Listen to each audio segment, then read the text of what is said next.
Talk around and disregard it. Strip you off the ground, show you what heart is. Standing strong and proud, nothing can knock it. Let's get it started, it's the hardest. Talk around and disregard it. Strip you off the ground, show you what heart is. Standing strong and proud, nothing can knock it. Let's get it started.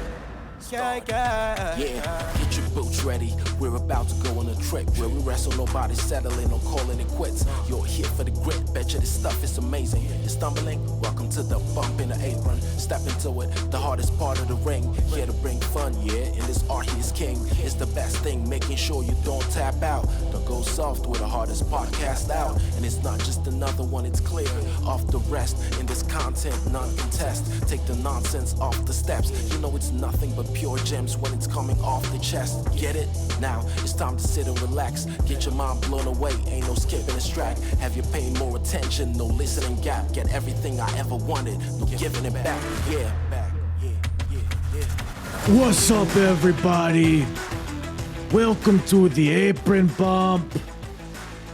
My name's the hardest part of the ring, Kojima.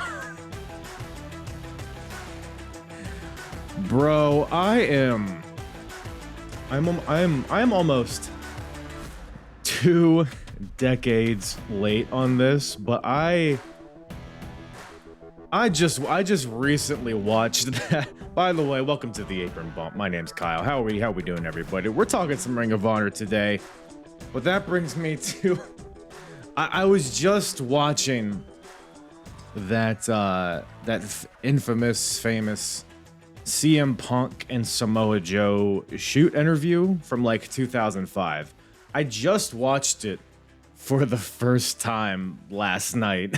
Somehow. I don't know why I've never, but god damn it, it's fantastic. I posted a clip on Twitter at Apron Bump of and it's relevant to the show, Ring of Honor Final Battle 2003. Because it's kind of a famous clip of CM Punk doing a homicide impression. And the premise is that CM Punk is prank calling Gabe Sapolsky, who runs Ring of Honor, the booker of Ring of Honor, is pretending like homicide's backing out of his big match on this show against Satoshi Kojima. But it's Punk and it's a whole thing. It's a gag. Go check out the clip I tweeted or I X'd on whatever the fuck we're calling that now. Kojima, Larry. I've just been walking around my house, just ambient, just like be walking to the fridge to grab a Greek yogurt and just, oh, this yogurt is so delicious. Oh, the protein, lariat. I'm probably the only one that thinks that's funny, but or maybe other people did in 2005. I'm just behind the 8 ball there. But we do got Kojima versus Homicide on this show. We got a lot of All Japan on this show from 2003. It's pretty much branded a Ring of Honor versus All Japan Pro Wrestling show. Half the show is just Ring of Honor. The second half is Ring of Honor versus All Japan.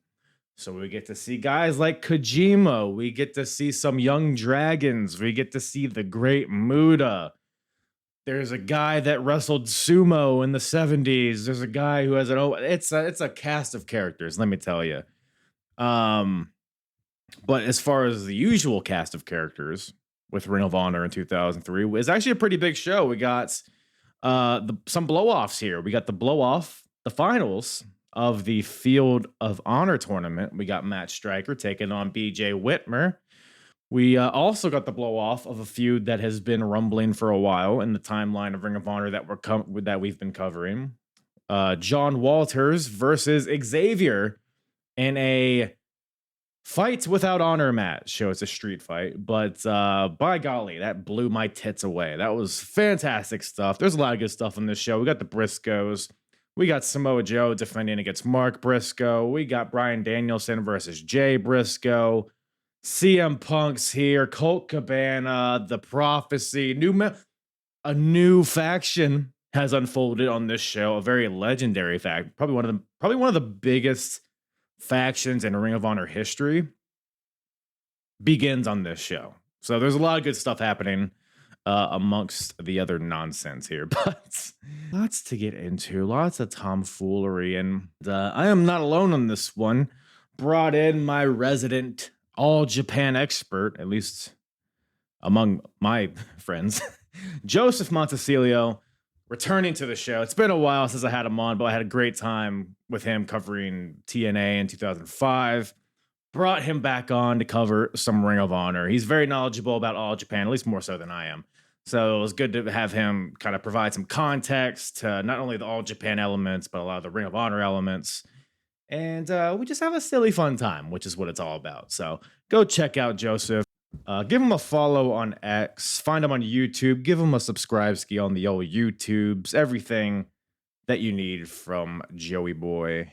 Check out at josephmontecillo.com. I'll put all this information in the description below. Does a lot of really great YouTube content. Like, sets himself apart, in my opinion, from what everybody else is doing. There's a lot of like retrospective stuff.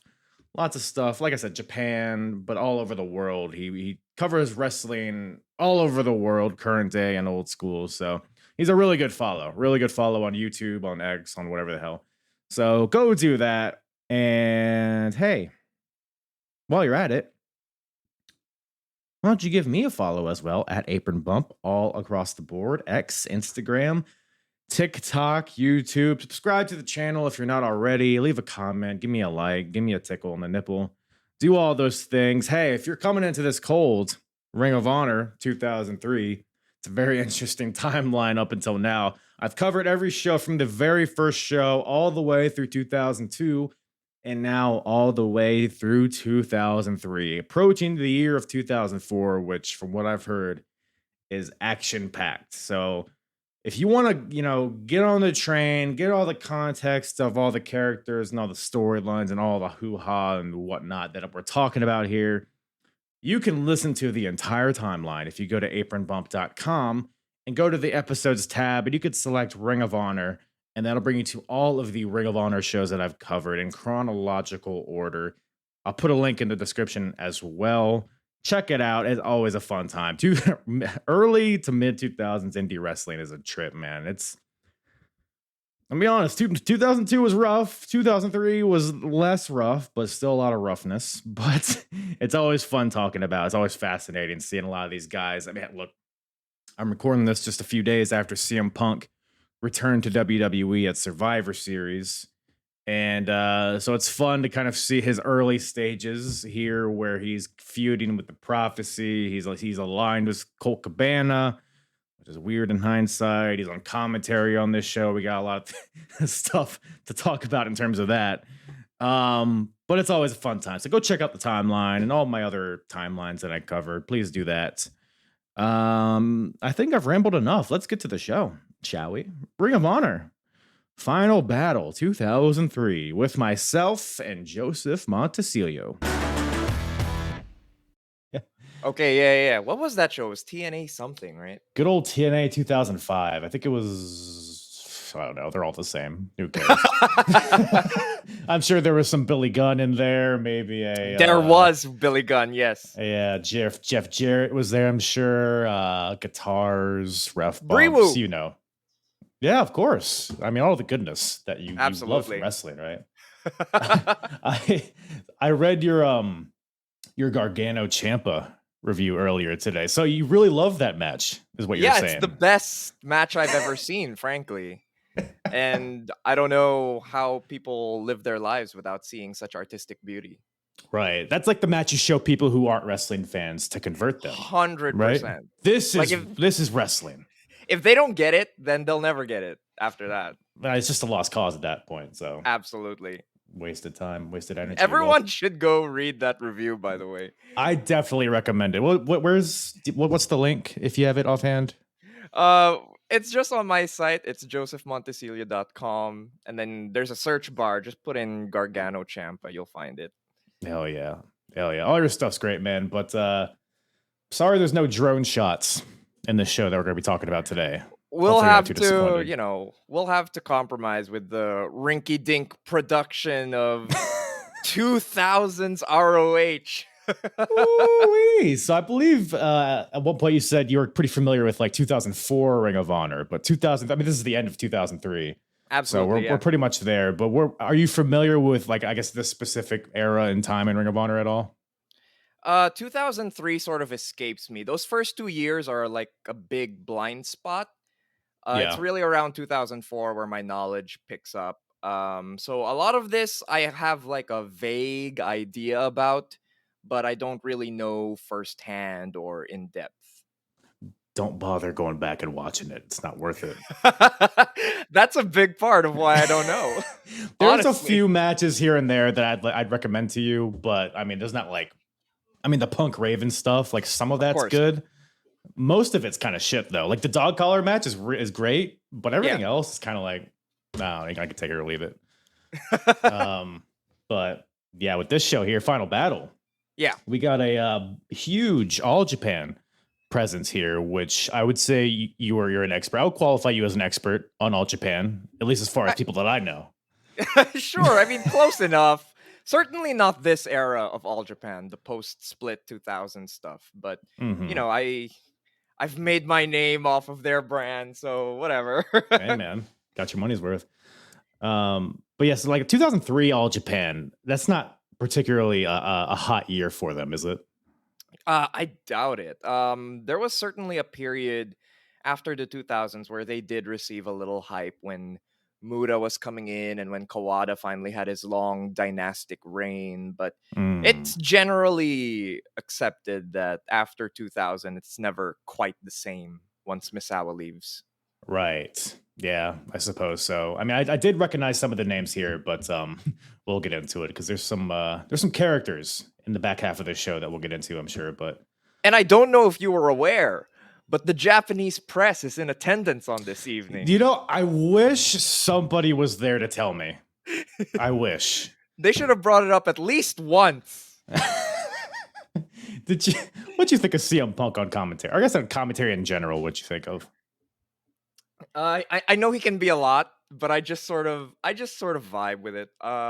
It's that Yeah. kind of like 2000s indie commentary where it's like half serious, half Hmm. jokey the whole time. But I think what I enjoy the most about it is that it's at least super committed to the stories that it's Right. telling, as opposed to like a lot of like modern maybe indie commentary where it can just be we're just talking whatever and Oh a shit! What wrestling was match. that? Oh Yeah. man!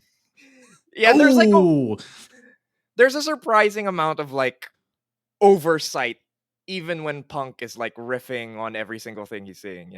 right. Yeah, and Gabe Sapolsky, who's the other voice on commentary, although he was kind of limited on this show because I guess Ray Morrow is more knowledgeable about the Japanese stuff. So it was a lot of it was Ray Morrow and CM Punk, but Yeah. Gabe was the half of the first half, and he's always been like he doesn't take breaths in his sentences. There's all just run on.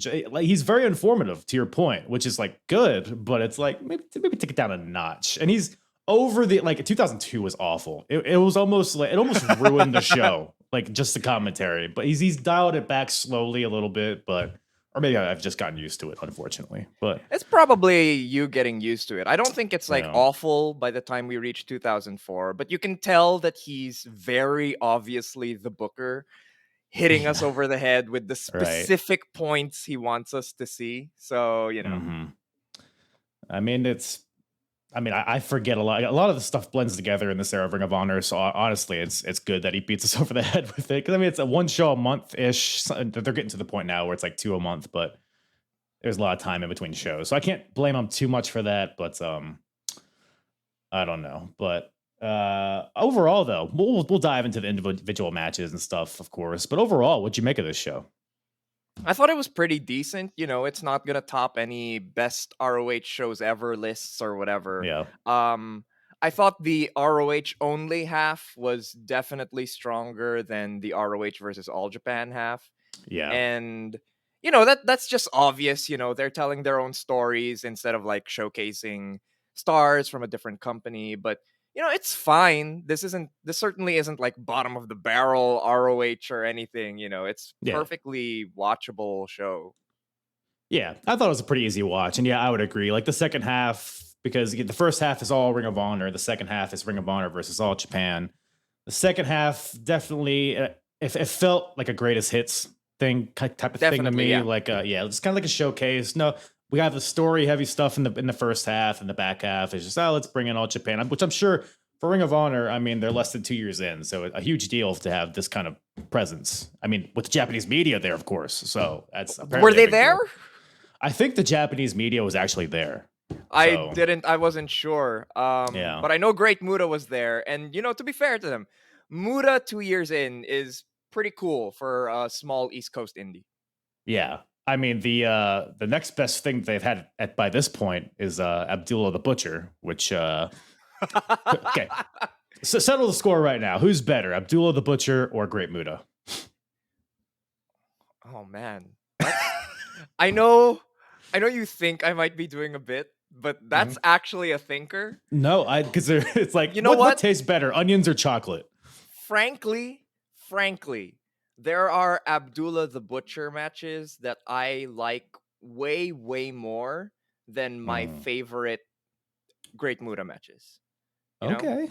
That's Like reasonable, yeah. the best Abdullah and the Sheik versus the Funks matches from the 70s are like blow away great in a way that I don't love any Muta matches. So I'm actually gonna take Abby here. That's fair. I mean, that's, a question nobody's probably had to ponder before. So, I mean, I can respect that. There almost certainly is some message board nerd who's done a 10,000 word piece about Abdullah versus the Great Muta. If you search for it, it will be there. And if there isn't, I'll be the first. Was it you, Joseph? Was it you?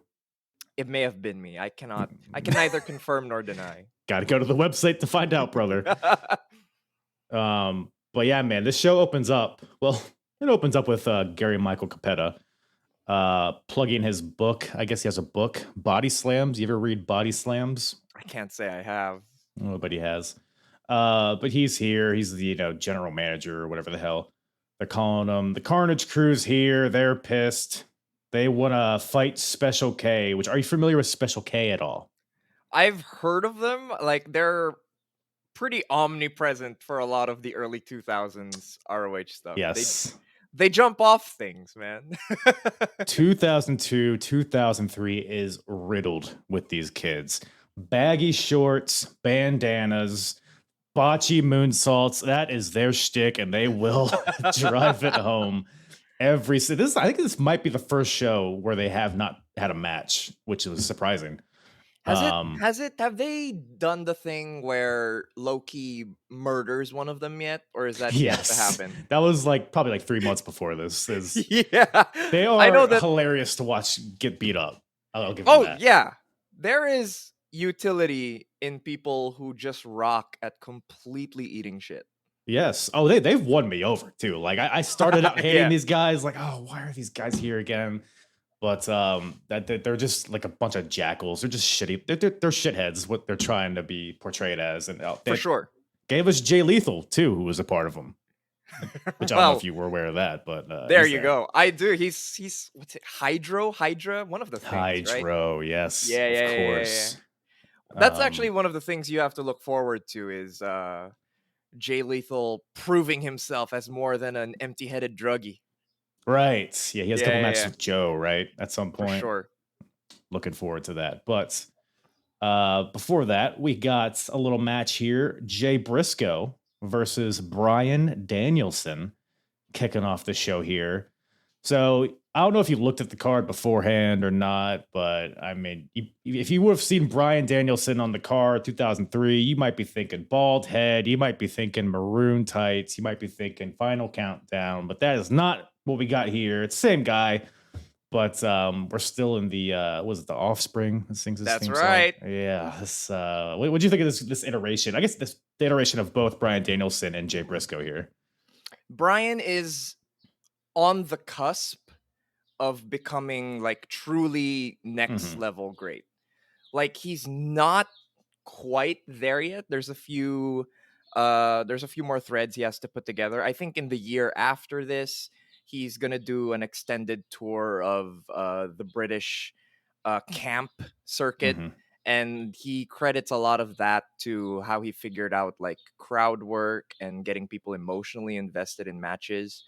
And we're seeing the start of that. Like, I'm sure you've already covered main event spectacles. He had that thing where he Yeah.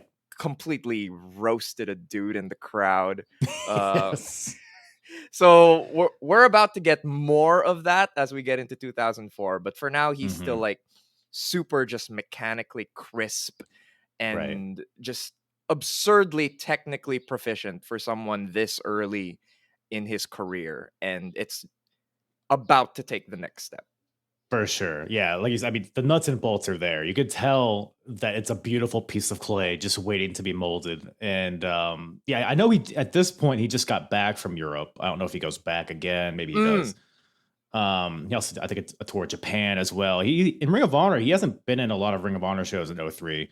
But he's putting together his tool set, I guess, and it all pays off for sure in '04. But and Jay Briscoe here, he's one half of the tag champs, of course, with his brother. They so the thing here, so Jim Cornette, of course, because when you think of Ring of Honor, you think of Jim Cornette. He's here managing the Briscoe. He's not here, but he's in previous shows. He's aligned himself with the Briscoes, and the Briscoes have kind of adopted this more heel, just kind of brawler style.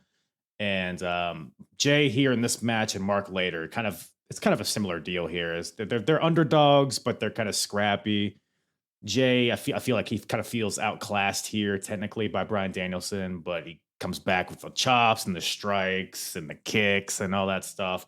I thought this was a pretty solid match. Nothing to really, write home about per se, but I thought it had good energy to it, and it was a fun way to start the show. What do you think about it? Yeah, I thought it was very good. One of the things I really like about this particular era of the indies is it always surprises me how like organically the matches tend to develop. Hmm. Even if they don't become like great, they unfold in really natural and like easy to watch ways. So like here where Dragon's trying to control the arm, but Jay tries to slow him down with the headlock, and it just steadily builds. I thought it was a really good opener. Um, Probably not the best that we could have had from these two. Like if at some other point they would have had a singles match or something. Hmm. But yeah, very good match. It's a great way to open the show, and Chris Lovey's basically telling us this is what we can expect from that soon to come pure division uh, Ooh. that everyone will unanimously love. Did you because yeah, the pure title was announced on commentary during this match. I'm very loosely familiar with it. I can't say I've seen a lot of it. Was it not to your liking? Actually, I quite like the pure title. I like the Mhm. idea of it and the stipulations. I think it makes for an interesting way for people to work with the rules and create like interesting stories with that. But it was definitely at the time a very divisive thing among fans. People found it Interesting. contrived and overcomplicated. But with all the time that's separated from it, it circled back around to nostalgia, where people were like, Mhm. "Hey, remember the Pure Division? That was pretty good." So yeah, divisive at the time, but sort of nostalgia has won the day when it comes to the Pure Division. Yeah, no, I totally get that because like when pro wrestling becomes too sports centric, it can kind of go against what pro wrestling is supposed to be as the storytelling and the larger than life characters. When you put the rules and the points or whatever the hell, I can definitely see it being contrived. But I think it's got a good little wrinkle. It's something that makes Ring of Honor, it gives them a little differentiation among all the other indies and other companies in general. And they've been building like a pure division, which is like your Matt Strikers, your BJ Whitmers, like those undercard guys that are really good technically, but maybe haven't developed much of a character. So this division, I guess, is in theory, it makes sense giving these guys something to fight for. And Ring of Honor could use a secondary title at this point. So Well, don't tell Joe um, that. fuck this. I don't need it. Got carry it baggage all the time. He gets so mad about every other belt. It's so funny. It's such a great story. He's like, "What do you mean you need another belt? I'm right here." Right. It's so good. But more on Joe later. But before that, weirdly in the number 2 position on this card, we got a fight without honor match. Super weird, right? You're right. It's super weird to have it here. Right, because like I mean, the guys that play John Walters and Xavier, like if it was a normal match, you're like, yeah, all right, I get it. But this is a match that they've been building for months. And what would unfold in this match? I mean, this could have easily been the main event if they wanted it to be. I thought this match was awesome. What do you think about it? I do like the crazier spots. They do some ridiculous things to each other. Oof. That sunset flip power bomb off the ladder. Dude, I was like, when they were setting that up, I was like, Yeah. they're not gonna. No, they're not gonna do because they set up this mangled ladder in the corner, Mhm. laying across the ropes, and then there's a huge ladder set up in the middle, and they're both climbing to the top. It's like, is he gonna superplex him onto that? And there's always gonna power bomb, but it was still felt kind of. It ended up looking kind of wonky, but it looked brutal, which is pretty much the story of this match. So I guess they accomplished what they set out to. Yeah, I like the wonkiness actually because it made it look grosser. Yeah. Yeah, and I think I didn't quite love this match because I didn't. It felt like it had like an identity crisis, almost a little Mm. tonal issues. Like they were still trying to do a lot of like wrestling spots towards the start, before they like let go of that and just go full crazy. Mhm.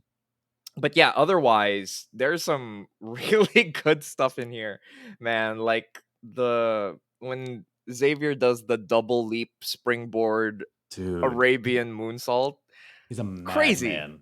Yeah, it's nuts. Like if you're just trying to have a good time and watch dudes do like ridiculous things to each other, it's a good time. Like I can't knock it Yeah. too much. Oh yeah, this is just dumb fun for sure. You're not getting your your. I mean, it's a story that's been told in the sense that over the past few months, because John Walters is like the purest of pure, just technical wrestler. Let's just get in there, shake hands, and headlock each other. And then Xavier's the kind of, for lack of a better term, like a WWE esque type of guys with the prophecy, who they're all about interference and low blows and ref bumps, which is what Ring of Honor is trying not to be. So it's a clash of styles in that sense. But ultimately, they're two good technical wrestlers. So to me, I was fine with the technical wrestling in the beginning, because that's what John Walters thrives in. But Mhm. ultimately, they just hate each other so much. John Walters has been losing to Xavier pretty much every match they've had. Xavier he'll win with like a low blow or a roll up with the tights, just kind of nefarious ways like that. So they've just scrapped the rules altogether and fight without honor. And it's not too long before like chairs start being pulled out and ladders. And then during like the first couple minutes, Prince Nana comes out. Yeah. Oh man, I haven't seen him in Ring of Honor since early 02 when he was a wrestler. We're in the money now. He swerves when he drives, I hear. Can I just say that Please. with all my issues of AEW now and just through their company run, it has been so worth it to see Prince Nana become like a Yep. fixture on American mainstream wrestling TV. I'm so happy for that guy. And Yeah. yeah, it was a trip going back to see him now, like at the genesis of the embassy, and to think Yes. that's a thing that has a legacy on TV now is Mhm. insane.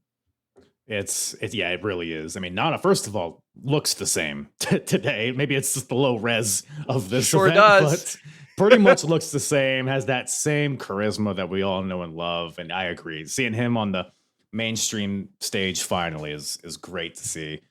But we see here, like you said, the genesis of him as a manager, the embassy, which is kind of aftermath here, but it's kind of embedded within the match too, because he comes out and he hasn't been involved with either of these guys at all before this show. So he's kind of a mystery on the outside until I think it's when he like pulls out a ladder and slides it to Xavier. So we're like, oh, okay, I guess he's with Xavier now.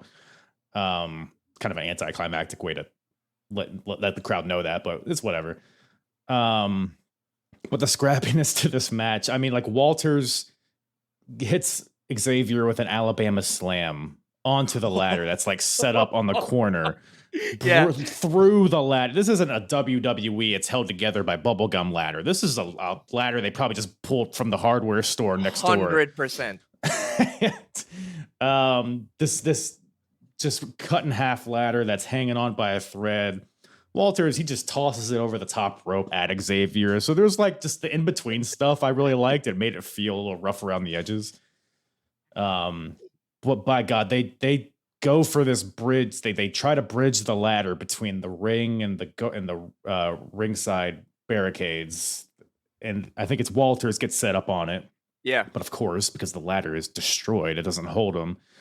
So he kind of just crumples, and then they do it again, and somehow Xavier is able to kind of gingerly put him on top of it, and does that crazy spot that you mentioned where Xavier jumps from the corner to the middle of the ropes, springboard, Arabian moonsault, whatever the hell, through this ladder, through Walters. I mean, that could have gone wrong in so many ways, but I think it ended up about as good as it could have been. It looked great. It looked excellent. Yeah.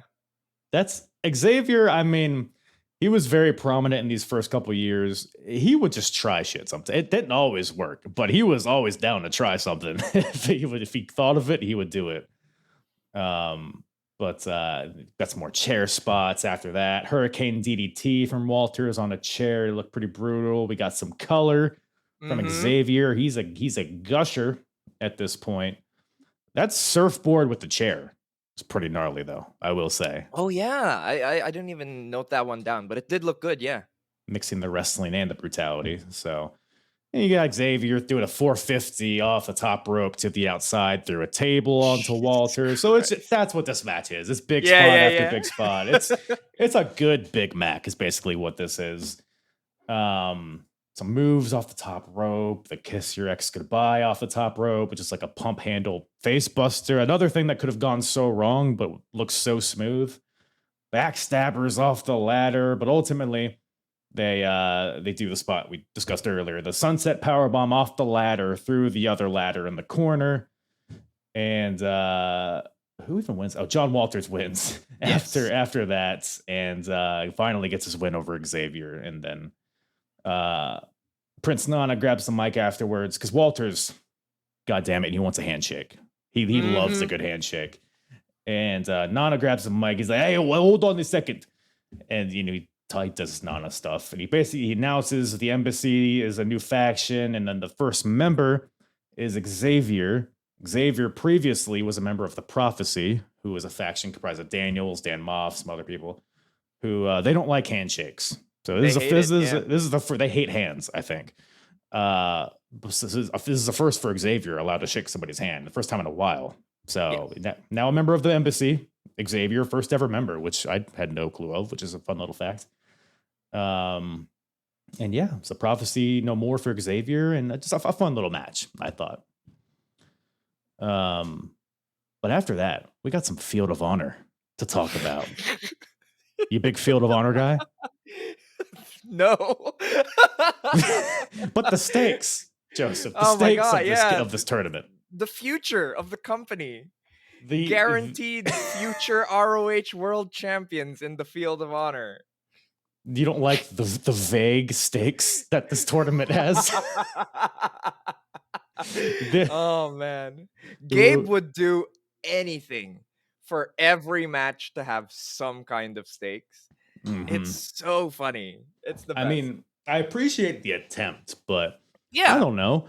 Maybe have this be for the pure title? Maybe?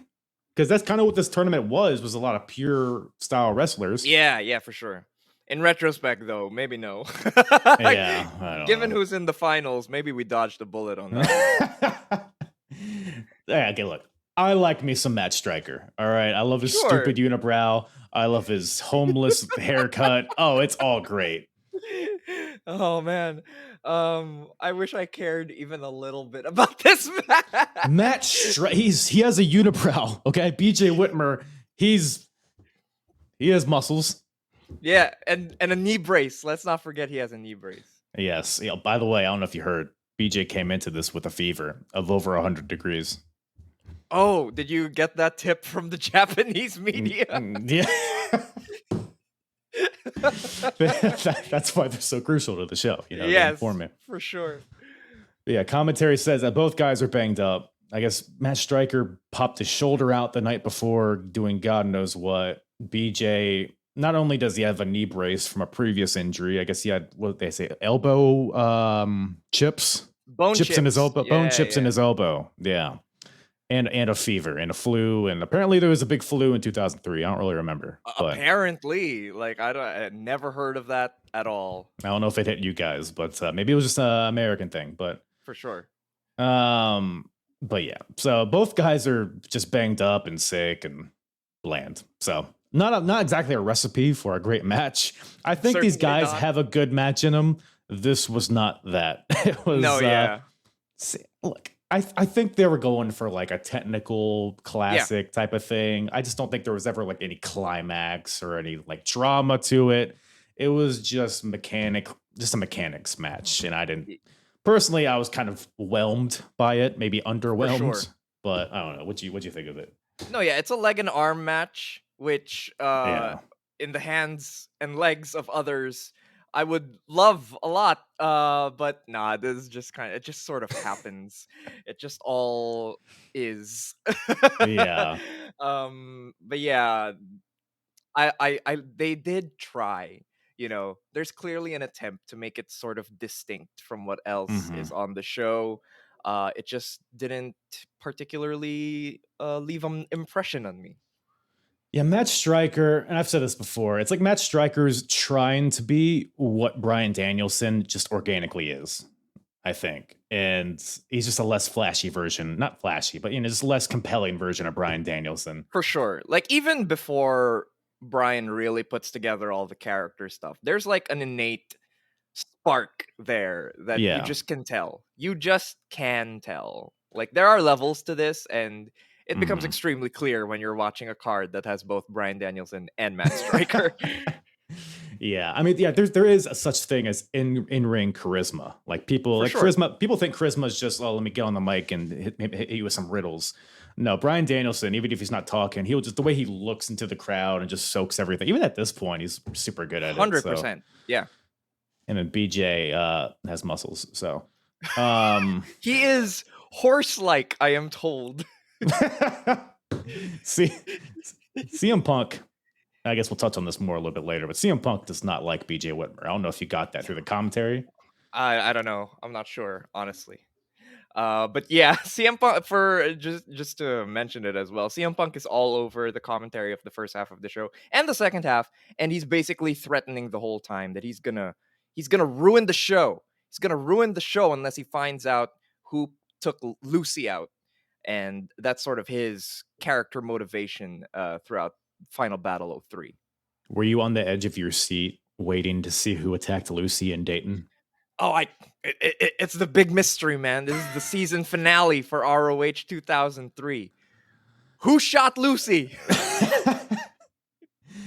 So, I'm watching all these shows. I can't tell if it's a gag or if they're being sincere with it, because it was like The a few Lucy months thing? ago. Yeah, because Lucy got attacked. She was on camera, right? She was in a group. She was a member of the Second City Saints with Punk and Cold and Ace Steel and all that.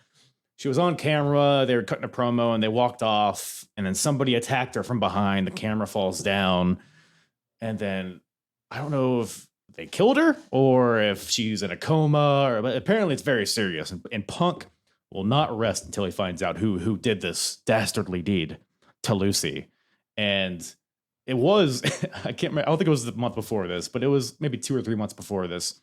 Punk was also on commentary, and he would like enter the ring after every match and ask each person in the match if they attacked Lucy, which I'm guessing people probably thought he ruined the show there. So I think that's like what they're alluding to with ruining the show.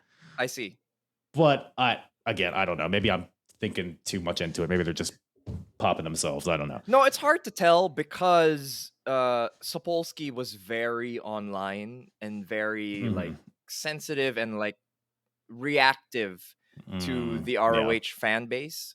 I don't know when the official ROH forums opened up, but he was on there like reading everything. So you can sort of track it through these shows that he is correcting in real time if he feels there's a particular criticism or something that came up. Like he would either be on the defensive or actively trying to explain or correct it to fans. So entirely possible that was the thing. For sure. And that's even just come through in his commentary, like when Xavier was the champion. I guess people in the forums weren't a fan of Xavier as the world champion with everybody else that was coming through Ring of Honor. And you would hear Gabe on commentary be like, oh, yeah, people are talking down on Xavier, but he's proven to be a great champion, and like things like that. So, yeah, you're spot on there for sure. Oh, by the way, Matt Striker wins. Good for him. Next match, we got... No, he wins. He wins the Field of Honor. I don't know what comes of it. I know Matt Striker isn't too long for the wrestling world, at least in the great spotlight, but we'll see. I know he has like a world title shot at some point, but yeah, thrilling. It's not on your top 5 list of all time. You know, I haven't checked in a while. Maybe I just haven't done the tape study, but there you go. Oh, man, I bet you Matt Striker works the hell out of Joe's leg at some point. Maybe a spinning toe hold or two. Oh man, let's go, Matt. Give it to me. He'll be the one. Speaking of Joey Samoa, he's here next in the first half main event, I guess you could call it. Samoa Joe defending his Ring of Honor World Championship against Mark Briscoe. So the Joe and the Briscoes have been feuding for a little bit. Jim Cornette came in initially. He was kind of looking for his next big prospect, and initially it was Samoa Joe. So Joe and Cornette were aligned for a second, which is just funny to say. That is super weird to think about. I didn't even know that was an angle. It was barely. It wasn't very present, but it was like a 1 show, maybe 2 show thing. Sure. But he eventually turns on Joe, hits him with the racket. And the Briscoes attack. They all attack him like a bunch of dogs. And Joe ended up defending his title against Jay a few months ago, and actually a really good match. I forget which event exactly, but that was a great match between those two. And then there was a tag team title match. The Briscoes took on Joe and AJ Styles, where Mark Briscoe actually pinned Samoa Joe, surprisingly, which is why we are here with Mark Briscoe getting a title shot. I mean, my main takeaway here is Samoa Joe just has this final boss energy that is so rare, and it's just so fun to watch. No, yeah, it's a beautiful thing. At the start of the DVD, there's actually I think he says it's the first, I'm not sure. It's the first Samoa Joe's ring where Joe will just take some jobber in the locker room and fucking beat him up for 5 minutes before the show starts. It rules. There's a bunch of them in 04 that are also incredibly Oh, that's a running funny. thing. That is sensational news. Oh, Thank did you not know? I thought it was just a thing because he had at the beginning of the show, he was like, all right, there's a new segment called Joe's Ring. And then he kicks the shit out of Omen Tortuga, I believe it was. I won't give away too much, but it continues and it becomes even better when Joe's rivals start becoming part of the segment. And fantastic. That's all I'll say. It's great every time. But yeah, Samoa Joe in 2003 as the ROH World Champion. He's like, man, talk about someone who is approaching a peak in pro wrestling. Because when we get it, like, he's already great, to be clear. But, you know, we're going to be moving into 04, 05 Joe, and that's just pure insanity in terms of quality. But yeah. No, it's definitely Joe, similar to Bryan Danielson. It's been a slow ascent to what he would end up being.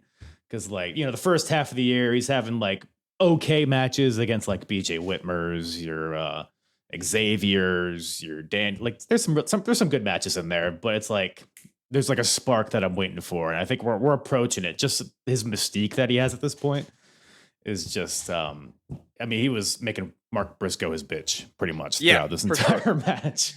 And this Briscoe's feud against like Joe and friends is just, it's like the start of a really big thing in 04 where Joe's really mad that other people have belts. As he should be. He does not like it in the slightest, and he is extremely pissed off about it. I think I noted somewhere here that the Briscoes are the heels of this feud, right? So Does I it feel kept that way? forgetting. So they're supposed to be, yes. Yeah. But also, Joe is such a prick to them. Like, Mhm. he can be such an asshole, but he does it in such a cool way that it's like, okay, no, you're the hero. Yeah. Like, you're too cool to deny. Yeah, and it's very like, I mean, as far as like American wrestling, haven't really seen that a lot.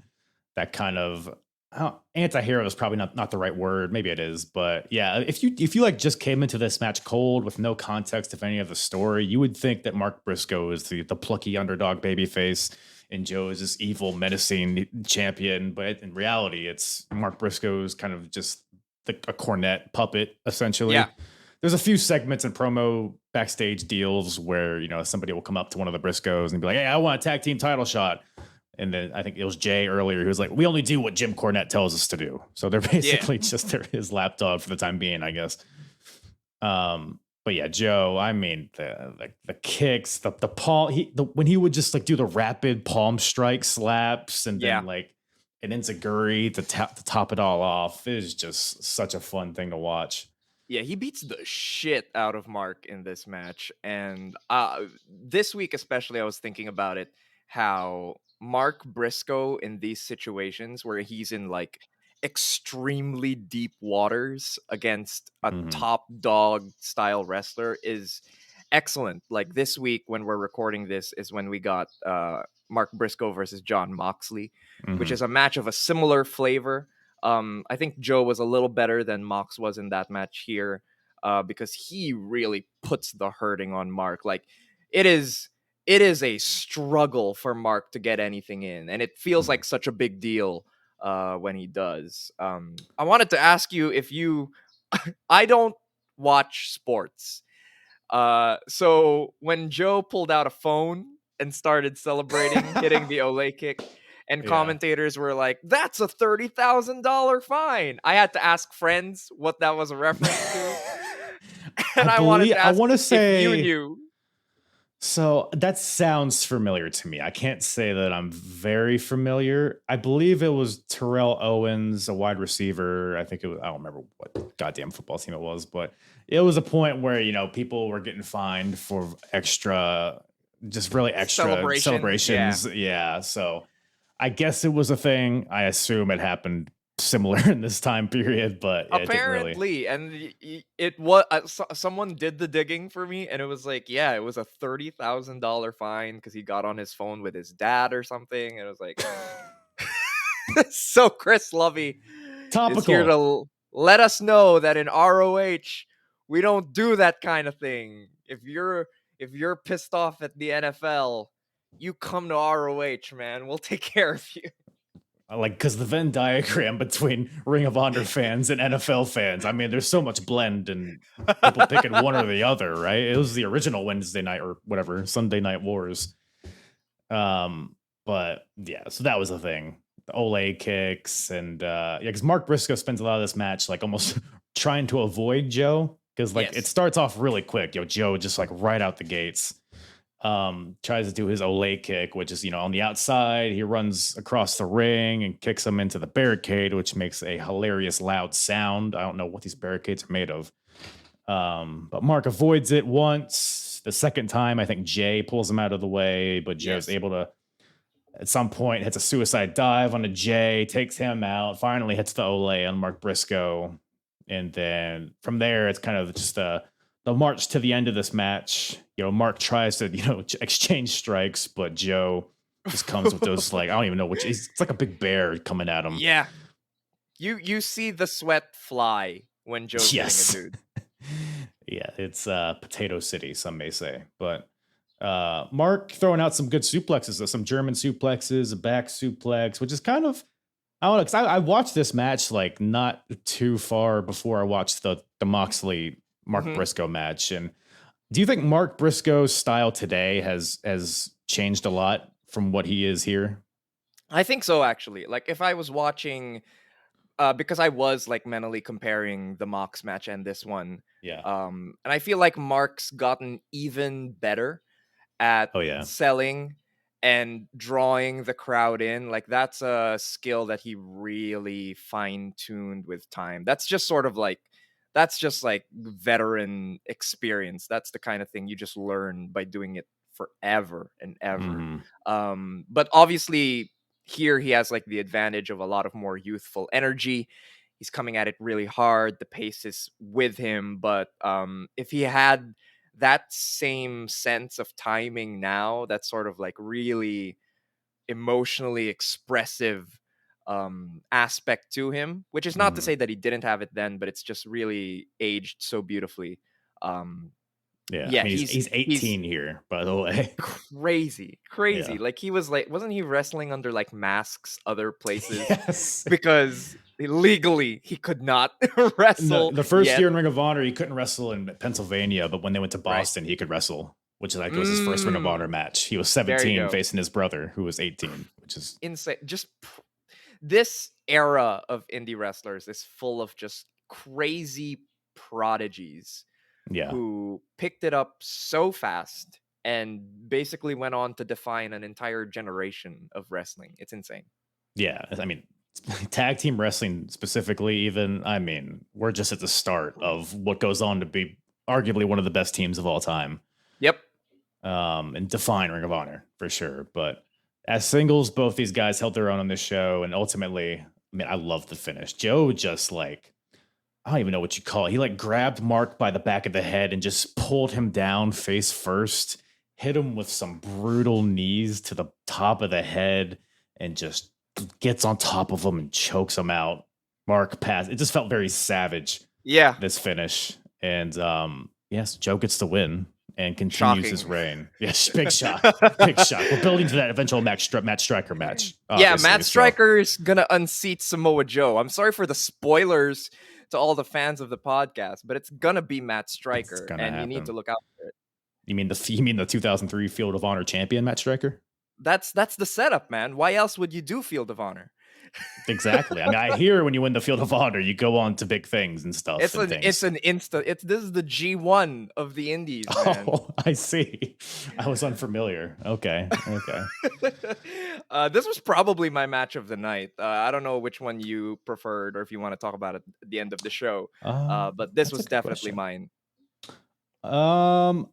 Just the guy that just likes car crashes in me loved the Walters Xavier match, but I really did enjoy this world title match for sure.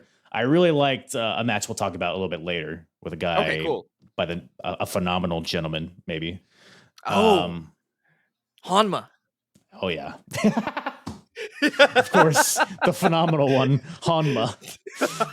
Or what was the guy, Arashi? We're just teasing for the future. But in this main event, maybe what's even more significant is what happens in the aftermath. A little man, I don't know if you've heard of him. Phil Brooks comes out, Mr. CM Punk. Who's this? Just like I don't know. I've never heard of him. He has long blonde hair, his shorts. Looks like a bum. But CM Punk, who was on commentary, comes out, decides now is his opportunity to ruin the show and the climax of the world title match. He got to go out there. Well, after the match, he eventually comes out. And they had a little face-to-face. So now Punk and Joe have had a match before this. It was a non-title match, but it wasn't, near the level of the trilogy, right? It was 3 matches they would end up having. Well, I guess 4 now, right? Or how many matches in AEW did they have? 2, they had 2 more in AEW, But Punk comes out, and Joe's like, the hell are you doing in my ring, buddy? I just won the world, or I defended the world title. This is my time. You don't disrespect my belt. I think he says, get the fuck out of my ring. And then Punk says, no, you get out of my ring. And Joe's like, no, you get out of my ring. And then Punk like saunters back. And then he like gingerly gets to the floor. And then Joe leaves. And then Punk gets right back in. He's like, yeah, I told you. It's so funny. It's so good. The timing of it all was fantastic. It's actually like a really great like picture of what their dynamic is in this. Yes. And it's actually like a really strong application of like how to do these kinds of characters in a wrestling angle. Like Punk will talk the biggest game and Joe just has to push back the smallest bit and he will fold, and it's great. Right.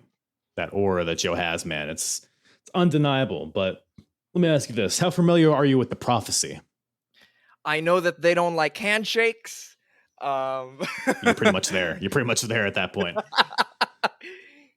They so I briefly touched on it earlier. Yeah, they're the faction. They go against the code of honor, so they don't do the handshakes. They will do interferences and all that shit. So and this is all run by Christopher Daniels, who is there with Allison Danger and Dan Moff as well. They come out and they brawl with, I think it's CM Punk. No, is it Joe? Do they start fighting Joe first? Or No, Punk? Joe's out of there, and Punk basically accepts the brunt of the action here. So they all beat up on Punk, which forces Colt Cabana, his second city saint and brother, which is just a funny dynamic in hindsight. Colt comes out to try to even the odds, and he eventually does. Dude, he brings a towel with him. He wraps the towel around Allison Danger's face and whips her into the corner. I cannot use words to describe how violent this looked. Yeah. But good Lord. Yeah, for sure. Then Punk starts choking her with a towel. Now, you got to remember, Punk is still upset about Lucy. I don't know if you heard. Crazy. He's still looking for who attacked Lucy. And he has theorized that it's the prophecy that is up to this wrongdoing. So basically, Christopher Daniels is tied up in the ropes. Colt's holding him there. Punk has Danger wrapped. He has her throat wrapped in this towel, and Punk's like, "Look, eye for an eye, buddy. I'm gonna kill her." He says he's gonna murder her. He says kill. Like, I don't think we should glance over the fact that in this era of indie wrestling, murder threats were made. Like, this is not the only one. Like, especially during like matches, like commentary would not hesitate to be like, right, people might die. You might watch someone die tonight. Like, that's a thing. I mean, we're fresh off the heels off of that barbed wire match between Steve Corino and Homicide, where I think the finish involved barbed wire to the throat. So yes, it's something they are very comfortable with at this point. So yeah, murder here. CM Punk is going to kill Allison Danger unless Christopher Daniels admits that the prophecy attacked Lucy. And then Daniels says, "Okay, fine. It was us. It was the prophecy." But let me tell you something. It was not Daniels. It was not Dan Moff. It was not Allison Danger. Who else could it be? Who is the secret mystery addition to the prophecy? It's got to be it's got Muta maybe, or someone equally as electric or charismatic. Somebody that could really take the prophecy to the next level. Who other than B.J. Whitmer? Horse. Horse, indeed. My prophecy for a horse. Was that's been their plan all along. Like, that's what they've been prophesizing, I suppose. BJ shot Lucy. Oh, he shot her. He shot her with a gun. I was unaware this was an assassination. Dead. She's a dead person. That's very unfortunate. You hate to see it. Man. I guess CM Punk's reaction was warranted. Yeah, BJ Whitmer in the prophecy was like, you know what? You got a guy who needs something. Throw him in an evil faction. Let's see what happens. I get it. But I don't know, I guess we got a Punk versus BJ Whitmer match to look forward to, huh? You know what you've got to look forward to is how hard ROH tries with BJ Whitmer for years. I mean, he was doing stuff in 2014, I think, wasn't he? You're not escaping this dude for years. We're well into like peak era ROH, super indie, everyone's best in the world, and ROH is still working on BJ Whitmer. And I just want to lay that path out for you here that this is what you have to look forward to, is years and years of trying and trying with BJ Whitmer. So you're saying that BJ Whitmer is like a modern day Sonata? Yes. Yeah, I could see They will not stop trying with this dude. I swear. it goes on so much longer than you think. Yeah. That's terrible news. I really wish you wouldn't have told me that, because now I'm very sad.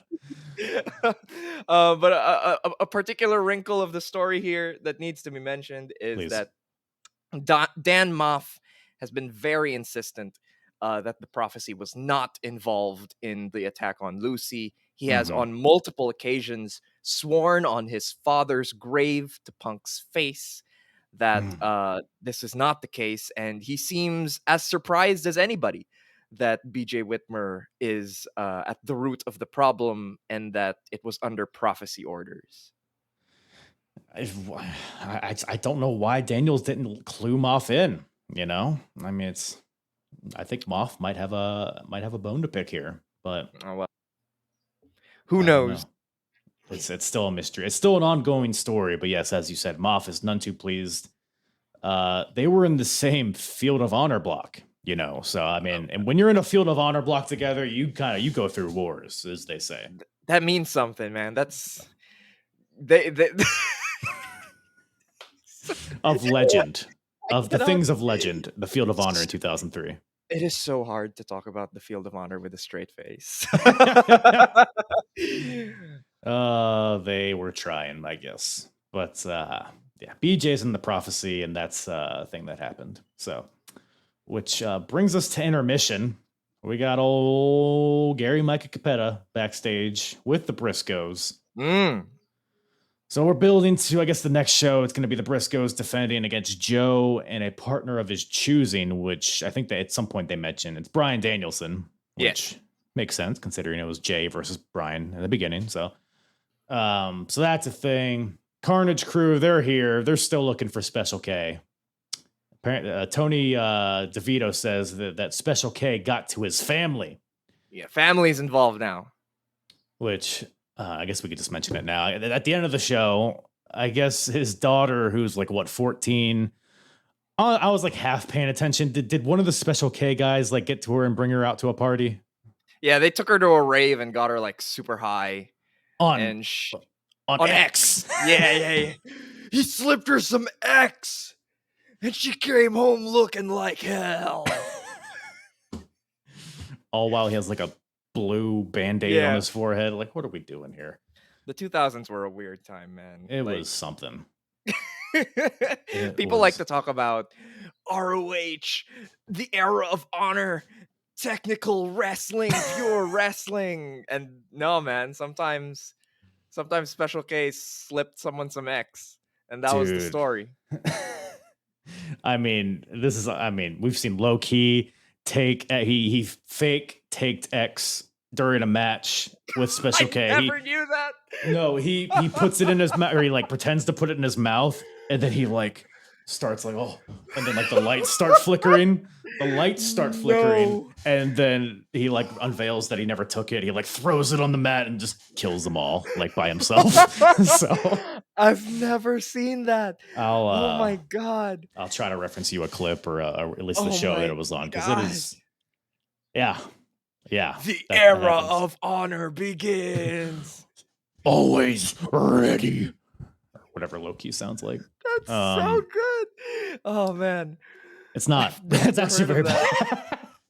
No, 2002 Ring of Honor. They were to say they were working the kinks out would be generous. So finding their voice, as some might say. Yeah. So, some may say. Well, don't worry, because we got Tamaki Hanma and Kazushi Miyamoto. I hope you just always think of that whenever you see Hanma's name. It's just stupid. Yeah, it's them versus the Second City Saints in the first of 4 ROH versus All Japan matches. Yep. It's the Second City Saints taking on Turmeric Storm, which isn't that a spice? Turmeric is a spice, yes. So they're spicy. They are spicy boys. Is Curryman involved in this faction? I wouldn't be shocked. I don't think he's on this show, but maybe he's pulling the strings from somewhere in Japan. Hopefully that's something we get in the future, because it just seems like a match made in heaven to me. But yeah, so Colt, first of all, the dynamic between Punk and Colt is just especially in hindsight. Punk comes out, he has the AFI, has the X, he has the hoodie, he's looking down all ominously, and then Her name was Lola. She was Punk trying It's to look hard with Copacabana playing in the he background is looked the best. so upset. It's the best. And it's so funny too because as Copacabana is playing, Punk is still doing his version of the entrance. Yeah, he's throwing up the X, looking at the crowd. Just oh, perfect. I guess what else is he gonna do? He's not gonna start dancing. But Yeah, yeah, it's the struggle, the internal struggle within CM Phil is just fantastic to this day. excellent. But before the match, they just do this random cut to Great Muta in the backstage area where he Scares off the Ring Crew Express. I don't know. There was an intermission. You could have done it at the intermission. I don't know what this is about. It's like, we know Muta, we got the DVD. Like, we saw him on the back of the thing. We know he's here. You've mentioned it a bunch of times. The Japanese press has informed us. They're here. They're in attendance. I don't know. But That does bring up an interesting point, though. Yeah. Where it's sort of, I'm so fascinated by this era of ROH and how hard they try to maintain the kayfabe that this is like an extremely professional production. Does that make Right. sense? Where they're like, there's an office, there's a process to get things booked. We're Mhm. throwing to the back. Like all the commentary was like recorded in post. And Oh, yeah. they're just like, oh no, we're in our booth, we're in the arena, we're physically there.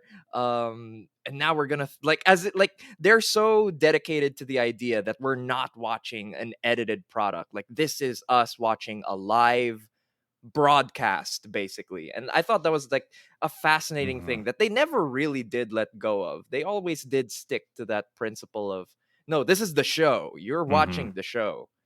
So you're telling me Gabe Sapolsky didn't leave commentary to go sit in the crowd and absorb this match? I mean, I hate to be the one to tell you that wrestling is fake.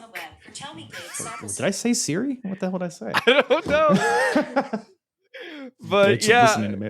Yeah, I guess not. You really burst my bubble there. Santa I'm Claus sorry isn't to real, say. I guess. I was looking for him in the darkly lit crowd area and I couldn't find him, but Here in the armory. well, this is a match. So Ray Moore on commentary mentions, maybe you can tell me if this is true or not, that Hanma was the first guy to ever use a light tube in a match. You know, this is the first I've heard of it, but I actually would not be shocked. Hanma was like a part of that burgeoning deathmatch scene in Japan in the 90s, so entirely possible I could buy it. Sure. Yeah. I mean, I bought it. I mean, that seems like a weird thing to make up. So Yeah. who knows? And Kazushi Miyamoto, who I'm not very familiar with, but I gave him a quick wiki search, and I scrolled down to his MMA record, which is the most pitiful record I've ever seen in my life. So he's 0-1. Oh my God. His one loss was an 8-second knockout. So he quickly figured out that maybe scripted combat is more for him. Well, here we go. We have a match featuring two people who famously failed at MMA. We'll have some failed at sumo later, but we're not at Arashi yet, everybody. Yeah, I know everybody that's the main tuning event. in. Yeah, okay. This was fine. Yeah, it was whatever. It was fine. It was again, it's like a showcase. It's no, Yeah. we're not trying too hard. We're I don't know, because again, I'm not super familiar with All Japan. How did you feel that the All Japan style meshed with the Ring of Honor style, if there was any like defined lines between the two? You know, it's hard to call this particular time of All Japan as its own style. Like Yeah. we had basically fully moved away from what King's Road was in the 90s, and they're basically just a company now. You know, it's not, there's no like grand defining aesthetic here. They kept mentioning like if those if those Japanese guys came here looking for a vacation, they're not in for no vacation. And you're watching the matches, and it's like, I think they're there on vacation, my guys. Yeah. I don't think they're giving the National Armory in Philadelphia their best. No light tubes in this one, that's for sure. No. But this was fine. The Saints are basically just making the best of it. Like, they're doing a lot of character work. I loved. There's a spot that's stuck in my head where uh Hanma hits Colt in the corner or some shit, and Colt barrels forward on the cell.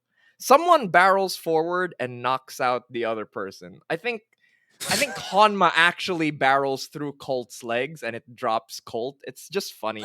Like, it's small things like that where it's like where the Saints find space to look like the buffoons for the baby faces. I always enjoy that kind of thing from tag wrestlers. Yeah, Colt Cabana, I feel like stood out to me more so than anybody else in this match because obviously he's very comedy centric. He's doing like he tries to get CM Punk to do like the worm, The wave. double L. Yeah, he just does it Yeah. himself. So yeah, like there's like moments like that, but then like the back half of it, or like the back like third of this match was really hot. I thought where everybody's kind of breaks down a little bit. There's a point where everybody's like getting in the ring. I think Hanma hits a spear, and then somebody else hits a lariat, and then Punk's doing a springboard, and at some point they're all down. So Yeah.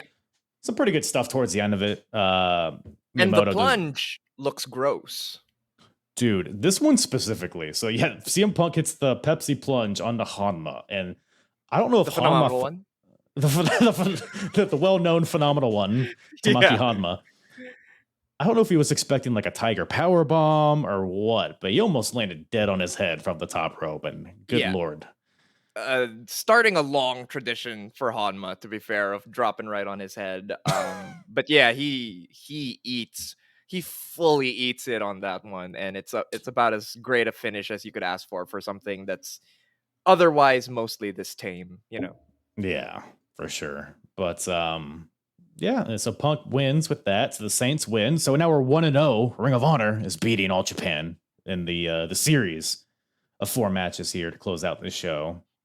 Punk calls out Daniels at the end, so they're building to that. So Prophecy versus Saints. So there's some solid story beats here, and I don't know. We'll see if that.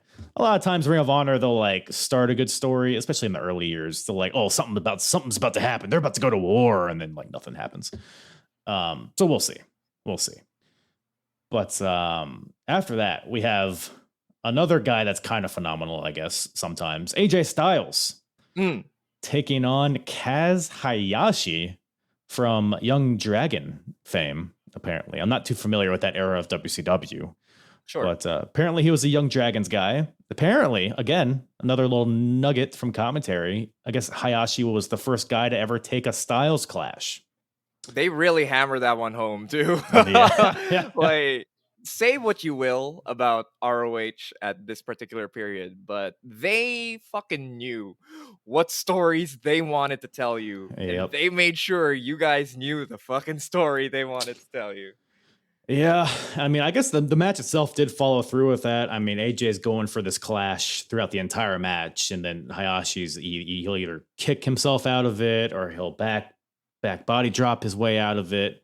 Eventually does get hit with the clash after, a series of roll-ups and a sunset flip and then a deadlift from AJ and then hits it. So AJ ultimately gets the win here, but the match itself, I thought it had a really good energy to it, and I was just very entertained by it.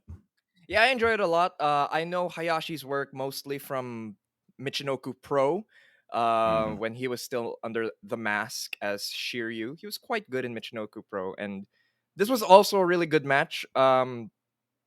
Man, every time I'm on this show, I feel like there's a point where I just have to say AJ Styles is a fucking freak of nature.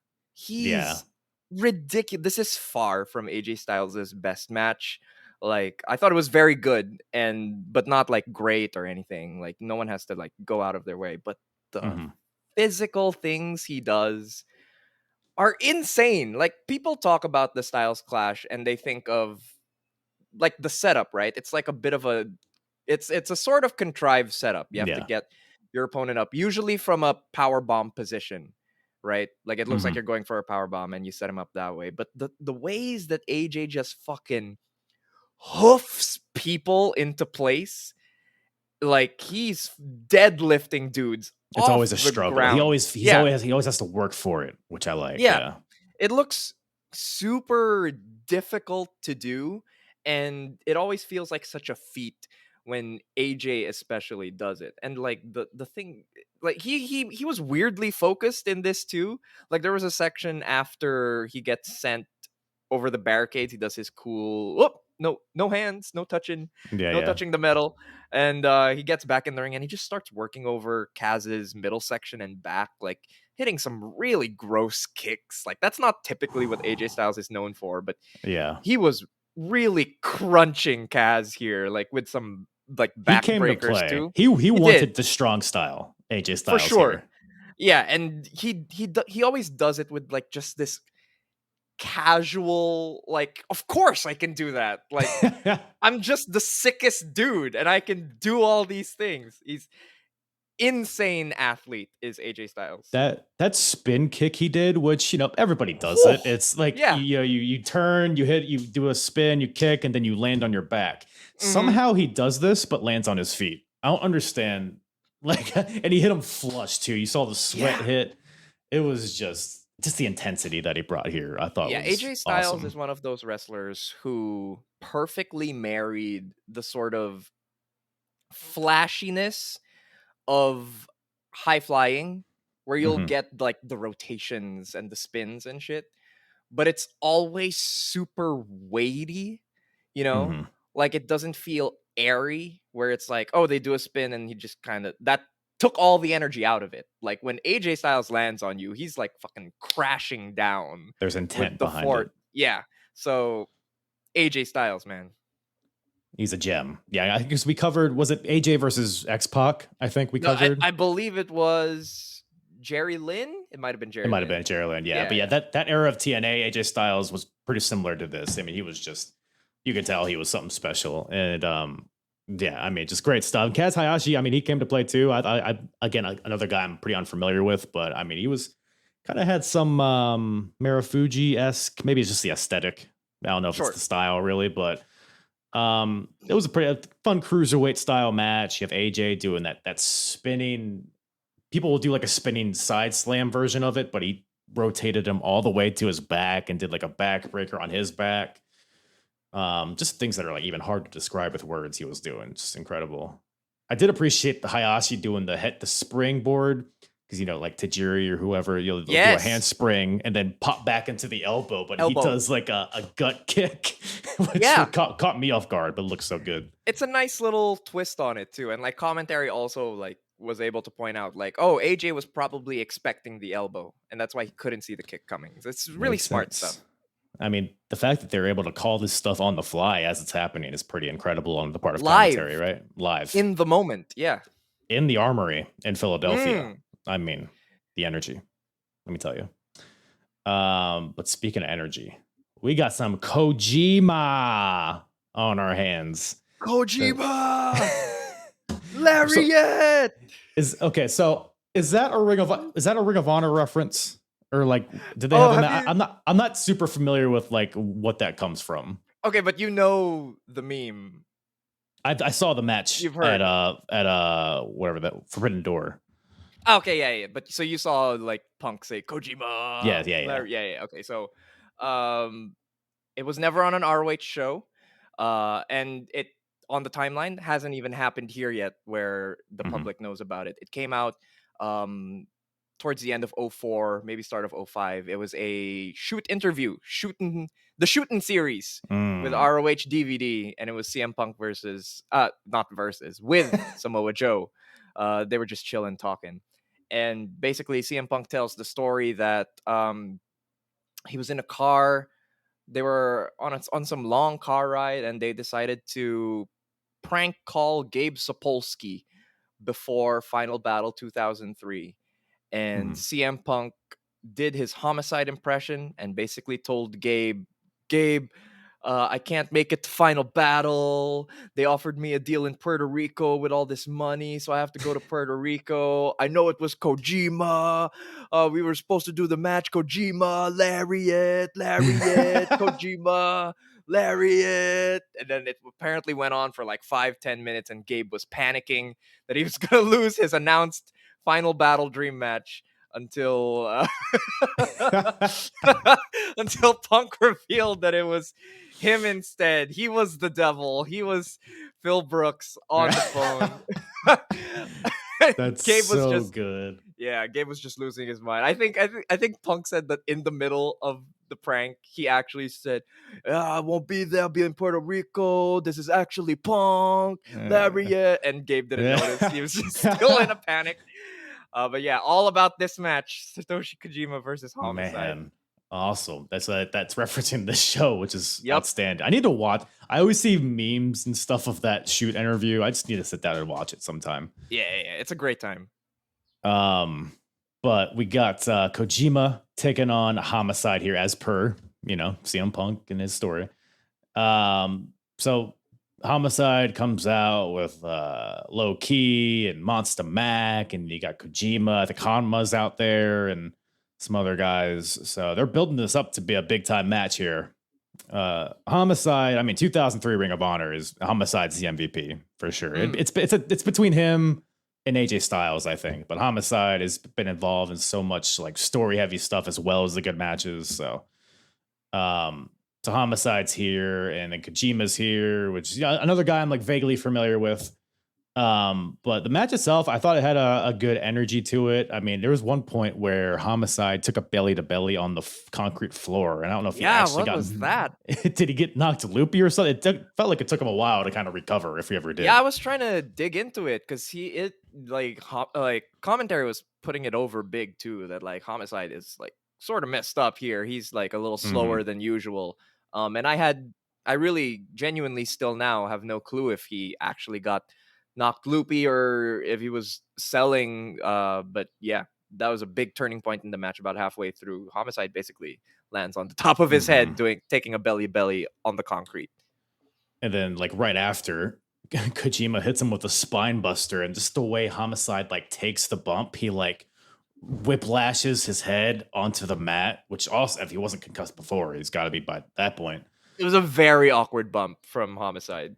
Yeah, but outside of that, I thought it was a fun little match here. Kojima's just got the charisma about him. I think at one point it's a classic spot where he's like choking Homicide in the corner and the ref's counting him down. He's like, I don't understand. I'm Japanese. Yeah. Which is just I think he actually says, I am Japanese. God damn it. It's so good. I don't speak English. Yeah. Again, this is sort of another one of those matches where I'm like, they came here to take a vacation and kind of fuck around and cash in a check and, whatever.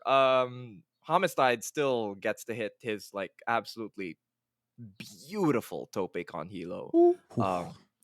To this day, I don't think anyone really does it like he does. Like the speed on the spin and everything, he's crazy. One thing that I think lends a little credence to the idea that he might have been hurt is this gets like really weirdly repetitive at the end, where we get like there's like 3 variations of block, a lariat, hit a cutter from both guys, and I couldn't tell if they really were just like, this is our spot, or if it's like if we forgot where we were, we're course correcting or whatever. But yeah, so who knows? There was a point where like somebody countered something, and I think it was supposed to be like a DDT, but then Homicide picked him up and just hit a quick cutter. So yeah, there was some wonkiness towards the end here, but for sure, ultimately Kojima drops the elbow pad, hits Homicide with a lariat, hits a 2 count, hits him with another lariat, 3 count. So just a fun little brutal finish there, just hitting him really hard in the head until he doesn't get up, which is what wrestling should be, in my opinion. So, any other thoughts on that one? No, it just kind of breezes by. The people in the crowd were just there to see Kojima fuck around a bit, Can't blame him. Well, we got Jerry Lynn here for a second. If you blinked, you would have missed it. Did you like his promo? Yeah. See, that was the same energy that he gave in the promo. Absolutely. Huh. Pure title. Oh, that sounds like something that I'd like to be a part of. I completely forgot he was around at this time. Like, I think Jerry Lynn ROH, I think like 09, early 2010s. Not even, no. like he was pretty much gone after 09, but yeah, I totally blanked. I'll never forgive him for being the one to beat Nigel. That was certainly a choice. and it's all Darren Aronofsky's fault. Yeah. Well, it happens. It happens. It does. Jerry Lynn's especially here. in ROH. Yeah, Jerry Lynn wasn't, I don't know if he's wrestled in 2003 Ring of Honor, but he was there like in the very early stages, like some of the first shows. He had a match with AJ Styles. That was solid. You know, nothing really crazy, but I guess he's coming back. So that's a thing. But then we're at our main event, the AJPW double world tag team title. Why is it a double tag team title match? It was these belts were unified in like the 80s. So they're actually two unified tag team titles. And okay, so the champions come out with two belts. 20 years ago we unified them. Can we just like, hey, this is us, they're the tag team titles? No. Well, what are we doing? Some Roman Reigns bullshit? I'm the Universal Heavyweight World WWE Champion of the Universe. Strictly speaking, they're usually just called the World Tag Team titles in All Japan. But it's the same concept as the Triple Crown, where it's like it's one title, but we're calling it a Triple Crown because it came from 3 belts, and that's just how it'll be till the end of time. You say so. Yeah, All Japan in like the 80s had 1 million belts, and at a certain point, they were just like, we're just gonna consolidate a little bit right now. I see. Yeah. Well, one half of the double tag team champions wrestled sumo wrestling in 1977. So, whoa, I was not expecting that. Whoa. His career spanned from 1977 to 1986 in sumo. And he's here in 2003 as a champion. He's only 42 here, though, which that sounds way older than it actually is. 42 here. He didn't look particular. I mean, he didn't look particularly menacing. Arashi. Yeah, I thought he was just one of those dudes who's born like 30. Like, I wouldn't have guessed. Yeah. Like Arn Anderson or a bunch of other wrestlers who are just born 30. Because you always say Arn Anderson, Arashi, one and the same. Yeah, those are two wrestlers often compared to each other, much like Abdullah the Butcher and the Great Muta. For solving all of the great mysteries, all the great debates here. Glad to do it. Well, oh yeah, Great Muta is also here. That's fine. So it's Arashi and Great Muta taking on The Prophecy, represented by Christopher Daniels and Dan Moff. And again, I mean, greatest hits. You know, Muta's doing his Muta elbow. He teases the moonsault, but I don't believe he hits it unless I missed it. He does not. This fight commentary is like, oh, Muta's knees are just destroyed. This is 2003. And that was in 03, man. He stuck to it for another 20 years. He just retired as of recording this a few months ago. I was honestly shocked. That specific line you mentioned where they're just like, yeah, it's 2003 and everyone knows the Great Muta's knees are completely destroyed. I was like, he keeps going. Because he was the main guy on Noah for a while, like recently, right? Wasn't he the world champion recently. There? Yeah. It was 2021 and he like fully beat Go Shiozaki clean as a whistle. Ooh-wee. Oh, man. Muta, man, he knows where to find his bread. He does. Maybe he got those stem cells that Rey Mysterio got and just completely fixed his knees. Maybe. Nope. I'm sure oh no, he's just dilapidated. I see. He's just going for it, man. Just aged as you would expect in 20 years. Yeah, man, okay. Still living off the goodwill of 1989. It's amazing. Those matches with Steve Austin and WCW are yeah. That's my extent of Muta, really. But yeah, it's fine. Yeah, Muta does his mist taunt, which is fun. You know, spits the green mist into the sky, and Daniels and Moff go running. You get the Muta doing the elbow, the moonsault tees, dragon screws, attacking the leg, figure four. Arashi does some stuff. Arashi, this is one part of the match where he like goes after, I think it's Daniels. It's just so bear-like, like the way he like claws at him. It's like what Joe was doing, but less coordinated.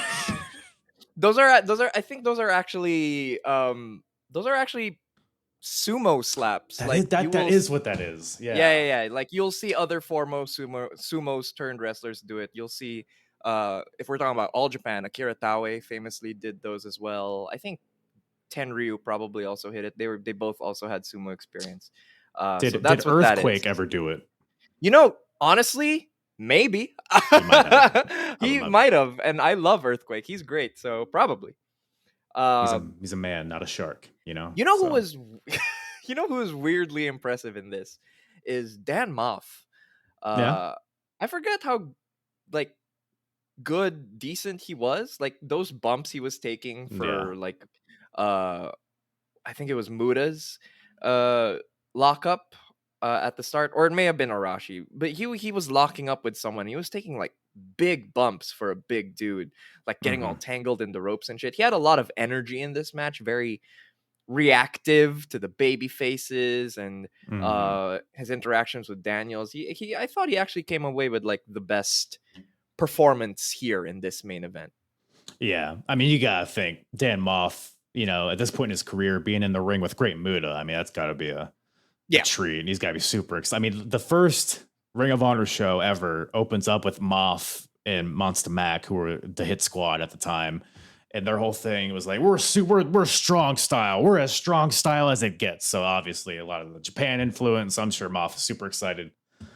And he wanted to put on a good show for the Japanese media who are in attendance. Oh, were they there? Oh, they were there. I forgot about that. Yeah.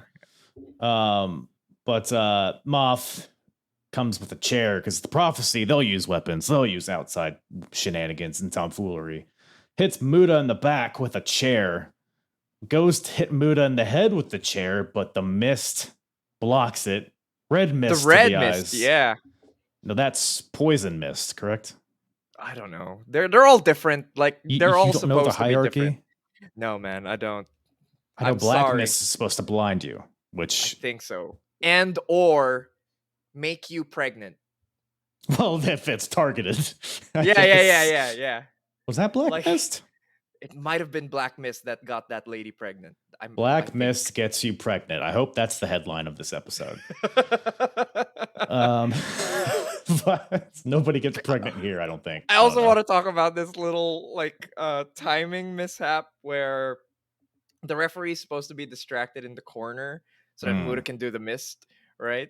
But he wasn't expecting Muta to do a second spray. So by the time Muta hits the second spray, the referee's just like fully turned back facing and it's just like, whoa! It's great. Oh, man. Is The mist era of honor. illegal? It is illegal, yes. Is that considered yes. a foreign object? What if it's just you could spit in somebody's eyes? You can spit, but that's like on you, right? That's like within your body. The mist, I think it's Are you telling me because the it's- mist isn't conjured up from his body?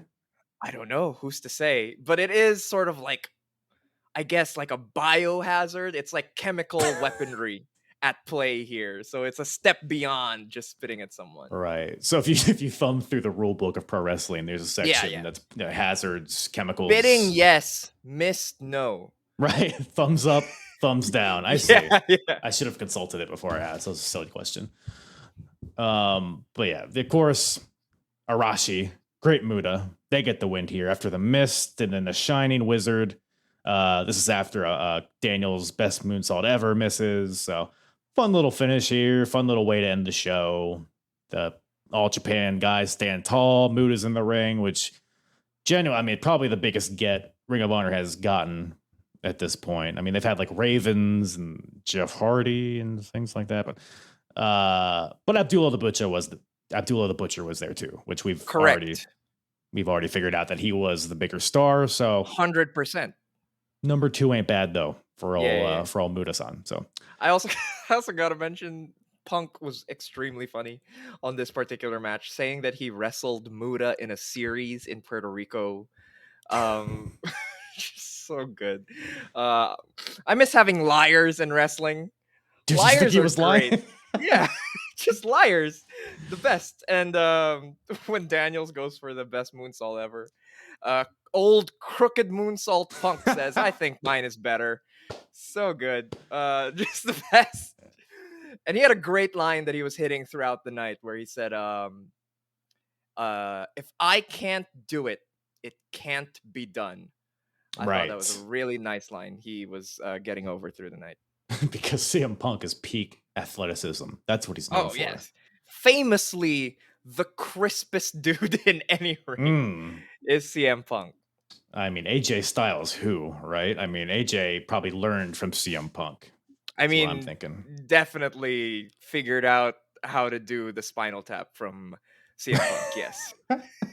Just picturing Punk trying to do that, trying to figure out like which way to spin. He probably goes backwards. Oh, it's whatever. Yeah, no. I love Punk.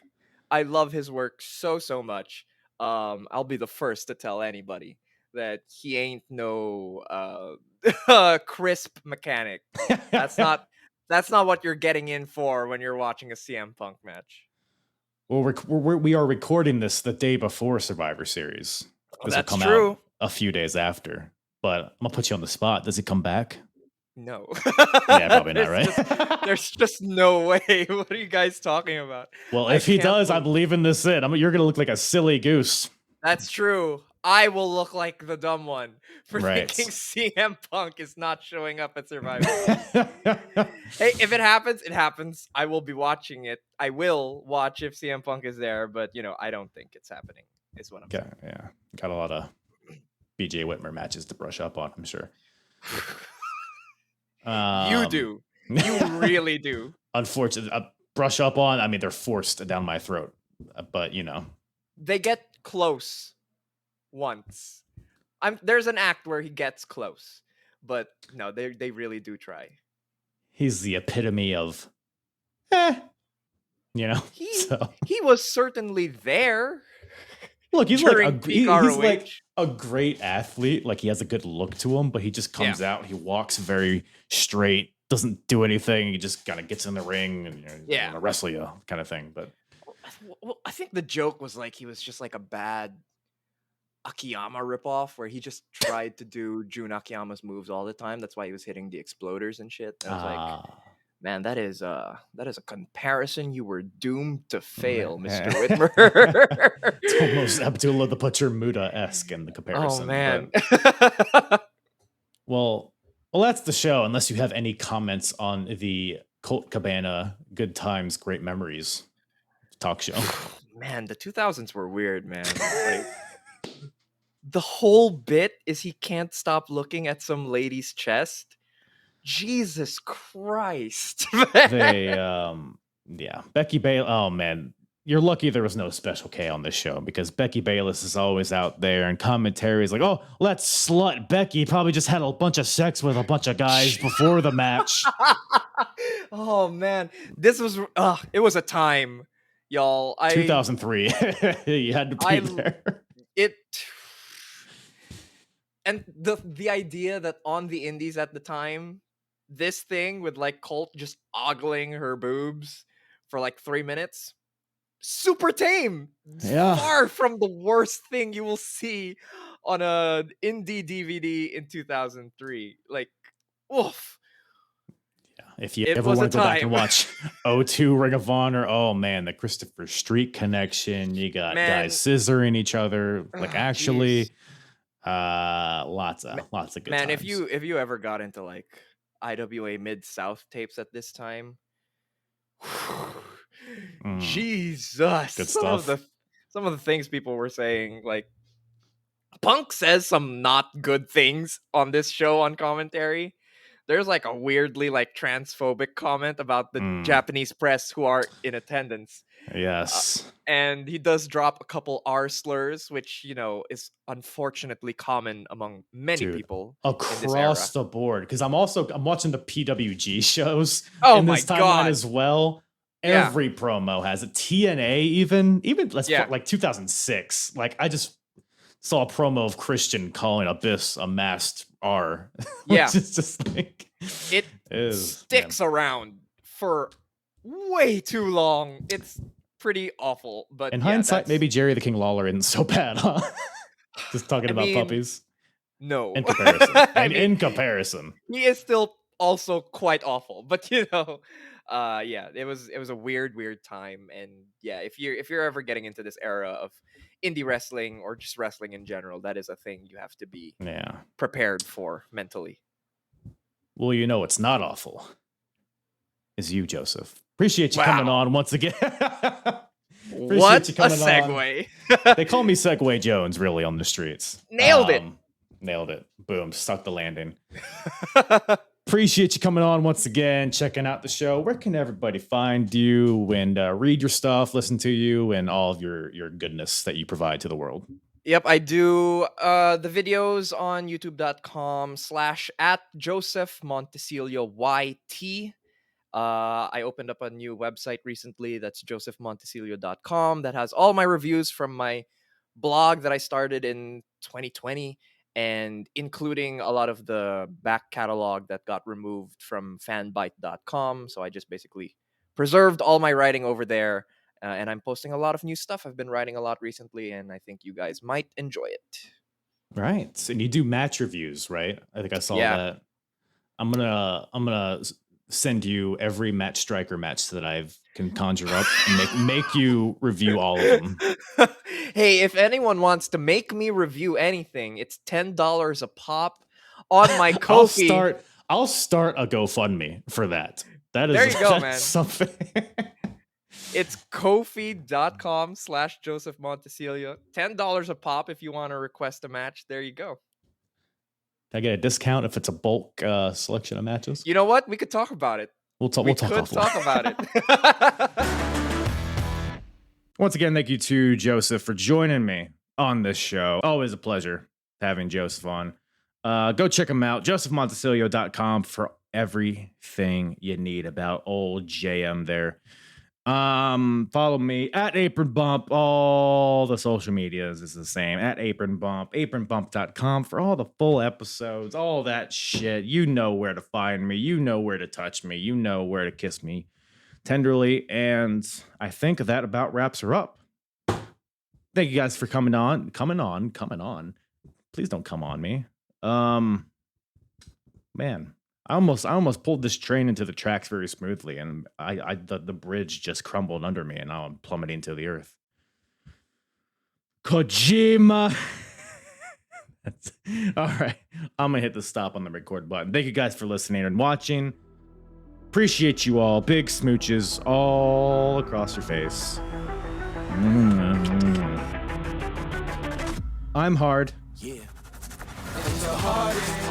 Talk around and disregard it. Strip you off the ground, show you what heart is. Standing strong and proud, nothing I guess. Let's get it started. It's the hardest. Talk around and disregard it. Strip you off the ground, show you what